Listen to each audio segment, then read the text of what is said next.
दोस्तों, जुलाई 1914 में यूरोप का नक्शा कुछ ऐसा दिखता था। जर्मनी के डिक्टेटर एडोल्फ हिटलर ने अपने आसपास ऑलमोस्ट सारे देशों पर अपना कब्जा जमा लिया था।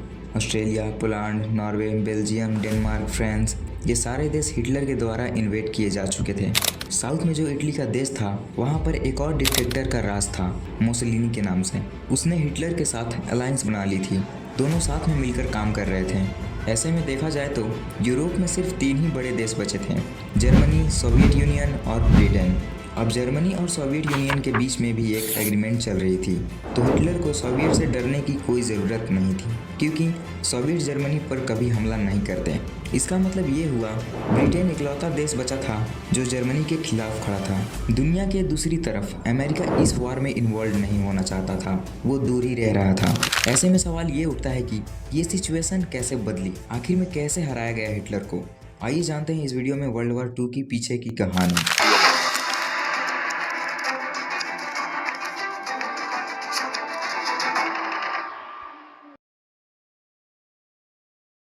दोस्तों, हिटलर को लगा था जब ये सारी फाइटिंग खत्म हो चुकी है, विंस्टन चर्चिल एक पीस ट्रीटी साइन करना चाहेगा हिटलर के साथ। चर्चिल अपने देश को रिस्क पर नहीं डालना चाहेगा। अब जब जर्मन आर्मी इतनी ताकतवर हो चुकी थी, लेकिन होता इसका उल्टा ही है। विंस्टन चर्चिल की तरफ से एक आइकॉनिक स्पीच दी जाती है। We shall fight on the landing grounds. We shall fight in the fields and in the streets. We shall fight in the hills. We shall never surrender. वो इस बात को क्लियर करते हैं कि चर्चिल और हिटलर के बीच कोई समझौता नहीं हो सकता। जर्मनी के खिलाफ ये जो जंग छेड़ी गई, ये जारी रहेगी। इस भाषण का मतलब ये था, हिटलर अब यूके को भी इन्वॉल्व करना चाहेगा, और यही कोशिश हिटलर के द्वारा करी जाती है। हिटलर प्लान करता है ऑपरेशन सी लायन, ब्रिटिश पर हमला बोलने के लिए। यहाँ पर सोचा जाता है कि कैसे अटैक किया जाए। यहाँ कोई कनेक्शन नहीं है यूके और मेनलैंड यूरोप के बीच, तो आर्मी तो ऐसे भेजी नहीं जा सकती। और अगर जहाज़ों के थ्रू कोशिश करी गई तो ब्रिटिश रॉयल के पास कई ज़्यादा और जहाज़ हैं जर्मनी के कंपैरिजन में, ये यहाँ ठीक नहीं होगा। फिर डिसाइड किया जाता है हिटलर के द्वारा कि पहले एयरफोर्स पे कंट्रोल जमाया जाए। जर्मन एयरफोर्स लुफ्टवाफे के पास 2600 एयरक्राफ्ट और यूके के पास सिर्फ 700। इसलिए 10 जुलाई 1940 को हिटलर हवा के जरिए हमला बोलता है। ब्रिटेन करते हैं बम गिराकर। ब्रिटिश अपने देश को पूरी कोशिश करती है डिफेंड करने की।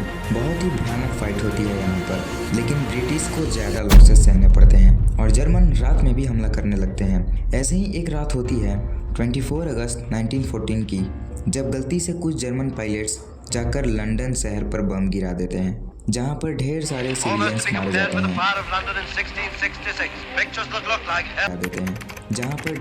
सिविलियंस मारे जाते हैं। विंस्टन चर्चिल को लगता है ये कैसी वॉर है, ये सीधा हमारे शहर पर हमला कर रहे हैं, अब हम भी यही करेंगे। यूके रिटेलिएट करता है बर्लिन शहर पर बम गिराकर, और जब ये हिटलर को होते हुए दिखता है तो शुरुआत में तो हिटलर नहीं चाहता था लंदन शहर पर बम गिराना, लेकिन जब उसे दिखता है कि शहरों पे ऑलरेडी बमबारी शुरू हो चुकी है, अब मैं लंदन को भी तबाह करूंगा। 15 सितंबर 1940 हिटलर ऑर्डर करता है जर्मन एयरफोर्स को एक ऑल आउट अटैक करने को।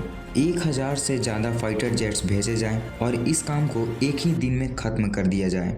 इमेजिन करके देखो दोस्तों, क्या नज़ारा देखा होगा लोगों ने उस दिन। आसमान में 1000 से ज़्यादा फाइटर जेट्स आ रहे हैं आपके देश पर बम गिराने के लिए। स्पेसिफिकली ये नंबर था 1120 क्राफ्ट्स, जिसमें से 620 फाइटर्स थे और 500 बॉम्बर्स थे। ब्रिटिश अपनी रॉयल एयरफोर्स को तैयार करता है, लेकिन उसके पास सिर्फ 629 एयरक्राफ्ट थे। इस दिन आसमान में एक ऐतिहासिक जंग छिड़ती है और ब्रिटिश एयरफोर्स 60 से ज़्यादा लुफ्टवाफे के एयरक्राफ्ट्स को गिरा देती है और उनके तरफ से सिर्फ 29 एयरक्राफ्ट गिरते हैं। जी हाँ दोस्तों, ब्रिटिश ने सक्सेसफुली जर्मन एयरफोर्स के हमले को रोक दिया। इस दिन को बुलाया जाता है the battle of Britain day. क्या कारण था दोस्तों? जर्मन एयरफोर्स ब्रिटिश एयरफोर्स से हार गई, जो कि जर्मन के पास ओवर पावर थी, ज़्यादा संख्या थी, उसके पास ज़्यादा एयरफोर्स थे। फिर भी कैसे हार गई? बड़ा सिंपल है दोस्तों, हर एक सोल्जर यही सोचता है, अगर हम अपने देश को बचाने के लिए जी जान से नहीं लड़े तो हम हार जाएंगे। ना हमारे पास घर बचेगा, नहीं रहने के लिए कोई जगह। बैटल ऑफ ब्रिटेन डे दोस्तों हिटलर के लिए one of the most first major losses में से था। पहली बार हिटलर को एक हार का सामना करना पड़ा था और मिशन सी लाइन को पोस्टपोन कर दिया गया और अब हिटलर यूके से अपनी नज़र हटाकर नज़र डालता है सोवियत यूनियन पर। इंटरेस्टिंग चीज़ ये थी कि हिटलर को इतना ज़्यादा इंटरेस्ट नहीं था ब्रिटेन को इन्वॉल्व करने में। हिटलर एक्चुअली में पीस ट्रीटी साइन करना चाहता था ब्रिटेन के साथ। उसे लगता है क्यों ना सोवियत यूनियन को हराया जाए, फिर अपने आप मजबूरन पीस ट्रीटी साइन करेगा डर के मारे। लेकिन सोवियत पे क्यों हमला करना जबकि उसके साथ तो ऑलरेडी पीस ट्रीटी बना हुआ था। इसके पीछे का रीज़न है दोस्तों हिटलर की आइडियोलॉजी। उसे लगता था सोवियत यूनियन जैसे देश पर अपना कब्जा जमाया जाए तभी जर्मनी नंबर 1 सुपर पावर देश बनेगा, क्योंकि इतनी ज़्यादा ज़मीन अब जर्मनी के अंडर आ जाएगी। बेसिकली हिटलर को मेगेलोमेनिया हो गया था। उसे लगता था वही दुनिया का राजा है। पावर ने उसे बिल्कुल पागल बना दिया था। उसे लगता था वो कुछ भी अचीव कर सकता है और वो दुनिया पर कब्जा जमा सकता है। लेकिन सोवियत यूनियन पर हमला बोलना बहुत बड़ी गलती होती है हिटलर के लिए। इनफैक्ट ये टर्निंग पॉइंट बन जाता है वर्ल्ड वॉर 2 के लिए। हिटलर का प्लान बड़ा सिंपल था। जिस तरीके से फ्रांस को इन्वेड किया था उसी तरीके से सोवियत यूनियन को इन्वेड करेंगे। अपनी जर्मन फोर्स को 3 पार्ट में भाग करेगा। पहला हिस्सा बाल्टिक रीजन से जाएगा सीधा लैंडिंग रेड की ओर, दूसरा हिस्सा मॉस्को की तरफ हमला करेगा और तीसरा हिस्सा साउथ से हमला करेगा यूक्रेन के थ्रू जाते हुए।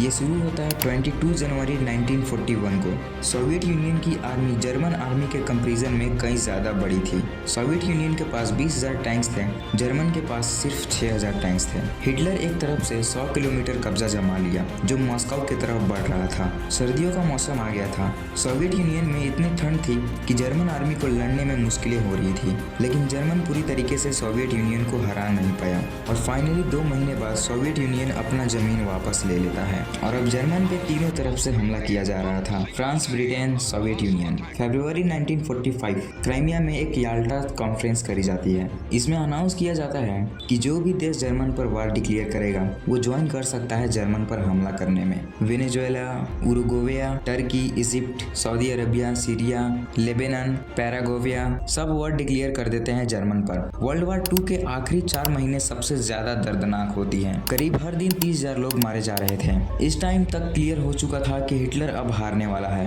फाइनली जाकर मई 1945 में बर्लिन शहर को सराउंडेड कर लिया जाता है सोवियत आर्मी के द्वारा और इससे ठीक 2 दिन पहले 30 अप्रैल 1945 को हिटलर खुदकुशी कर लेता है। 8 मई 1945 को जर्मनी फॉर्मली सरेंडर करता है।